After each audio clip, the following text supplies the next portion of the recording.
Hello, my dear students. Welcome to the class of 11th English Medium. The subject is Statistics, Chapter 2, Presentation of Data, brought to you by Vitan Sir. Now this tutorial is going to be the last tutorial for the chapter 2 because we have completed all the topics, and with this tutorial I will also complete the topic of pictogram. After that, the final exercise remains, which I want you guys to complete on your own.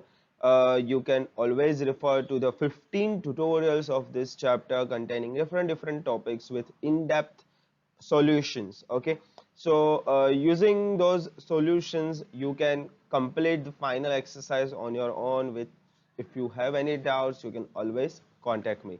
So let us continue towards the final topic of the chapter, that is pictogram. Now, as the name suggests, it's a diagram with which data is represented using appropriate pictures. Okay, so data is represented using a picture which is called pictogram. The pictures are drawn proportional to the amount of data. So depending on the amount of data, the pictures are drawn. Just remember your childhood when you were in a nursery or playgroup. You used to recognize numbers using the pictures in the book. For example, one doll means one, two balls means two. So two balls were drawn to make you understand the difference between the 1 and the 2 and the 3 and the 4. Pictogram uses something similar.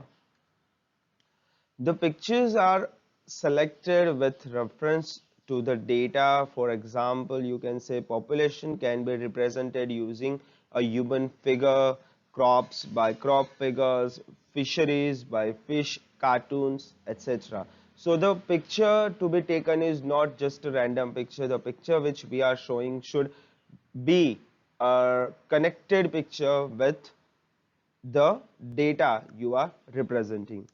You will get an idea when I will give you the illustrations. The pictogram is especially useful for illiterates, less educated, and children because it is very easy to understand. It has no language barriers and also look attractive because you don't actually need language to understand pictures.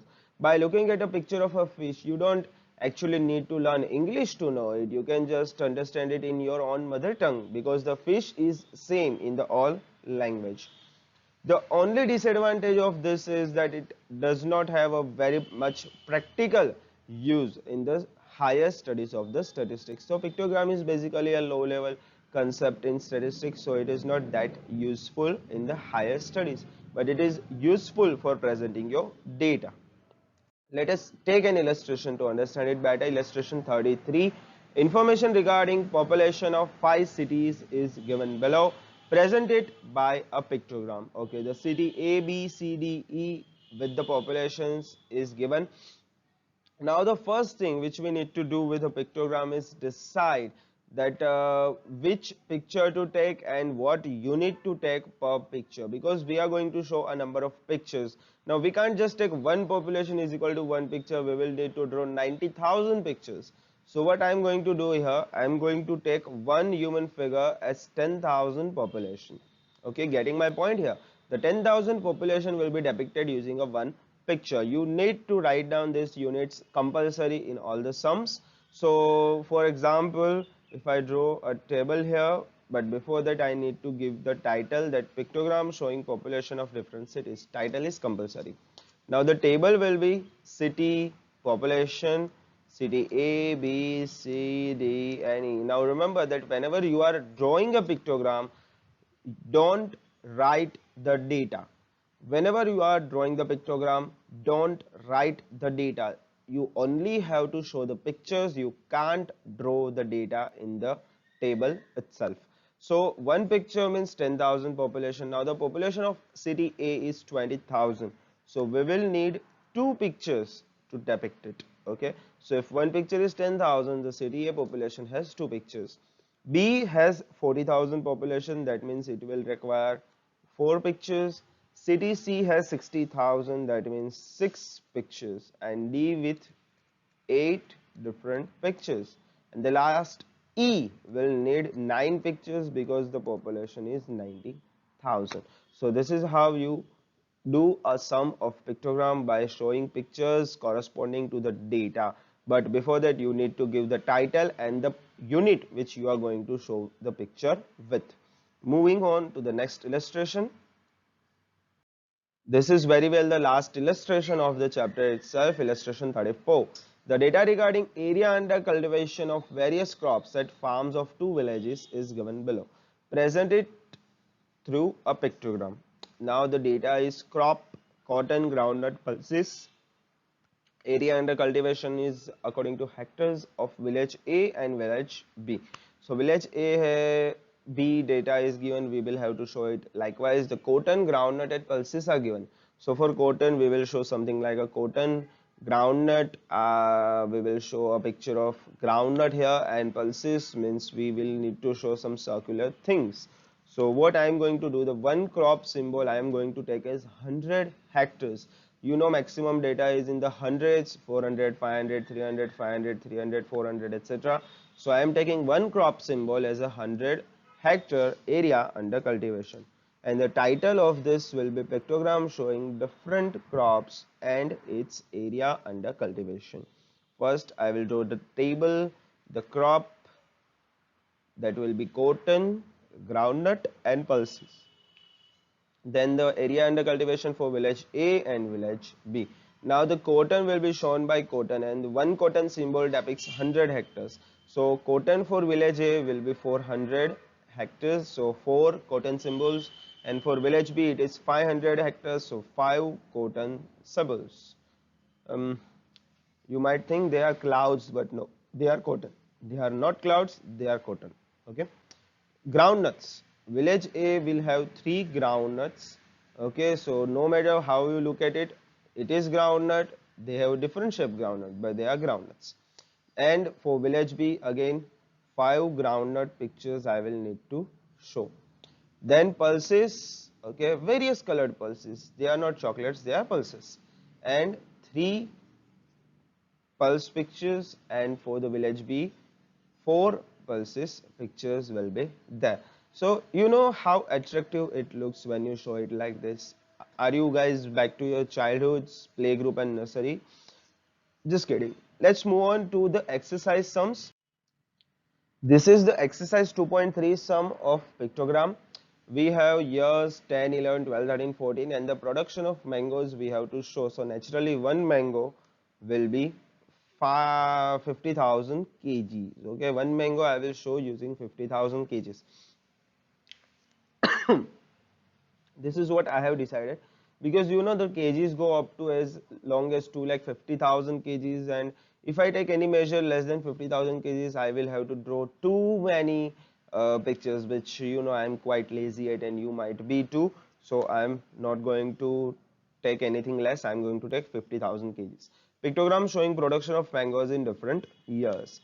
The table will be as it is: years, production of mangoes in kg, years 2010, 11, 12, 13 and 14.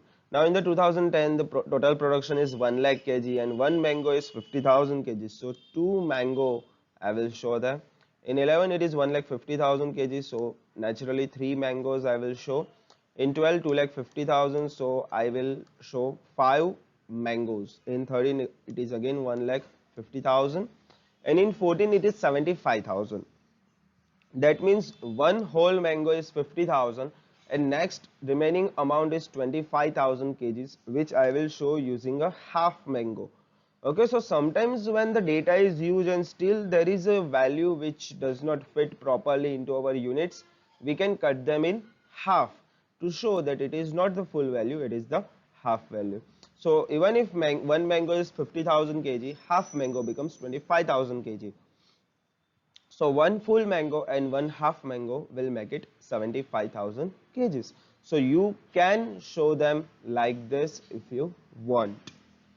Moving on to the last sum of exercise 2.3 as well as the last sum of this tutorial.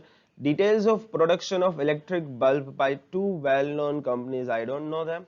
represent them by a pictogram. The years are 12, 13, 14, 15. The production of electric bulbs in lakh units. Company A, company B is given. How I am going to show one bulb figure will be 25 lakh units of bulb production. Okay, so I am going to depict them using 25 lakh units of bulb production. The reason is I am taking 25 lakh because one of the figures is 175, which is not divisible by 50.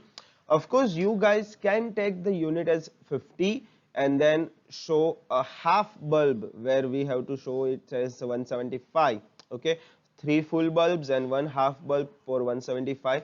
But this is a video, so I am just going to show the whole bulbs, not cut them in half. They don't look good. So I am taking 25 lakh units of bulb production.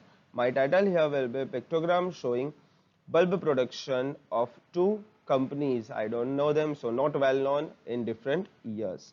The table will be like this: year 12, 13, 14, 15. Then company A and company B. I will start with company A, then I will move on to company B. The per bulb figure is 25 lakh units and company A in 2012 is producing 50.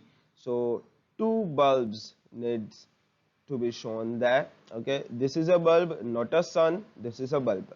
And in company B, 100 lakh units are produced. So 4 bulb figures I am going to show there. Similarly, in 2013, 100, so that means 4 bulb figures, and in 2013, company B, 150 means 6 bulb figures I will need to show. In 2014, A, 175, so I will be showing 7 bulb figures. And then in company B, 2014 is 200, so naturally I will be showing 8 figures of bulb. Then in 2015 both the companies are producing 200 and 200 bulbs, so that way I will need to show all the 8 bulbs in both the companies for the year 2015. Okay, my dear students, with this our chapter number 2 ends. This was a very long journey because 15 tutorials of a single chapter, that's a record for me. We have discussed the frequency distributions, how to create frequencies, what kind of frequencies are there, simple frequencies, continuous frequencies, cumulative frequencies, less than type, more than type, mid values, how to calculate upper boundary, how to calculate lower boundary. That was the first segment. The second segment was about the tabulation. Tabulation is done for the attributes. So simple table, manifold table with 2 attributes and 3 attributes. And then we move forward to the graphs and diagrams where we present the data in an attractive manner using 1-dimensional bar diagrams, 2-dimensional circle charts, and the pictogram. So that was a very long journey of 15 tutorials. I hope you guys will revise these tutorials continuously and it will help you guys in your studies in this the lockdown situation. So stay tuned guys for the next chapter, which I will be starting shortly, most probably next week or something like that. That will be a chapter of mean, median and mode, which you have actually studied in the 10th, something kind of a revision it will be. I hope you like my videos and keep on watching them. Stay tuned, stay home and stay safe.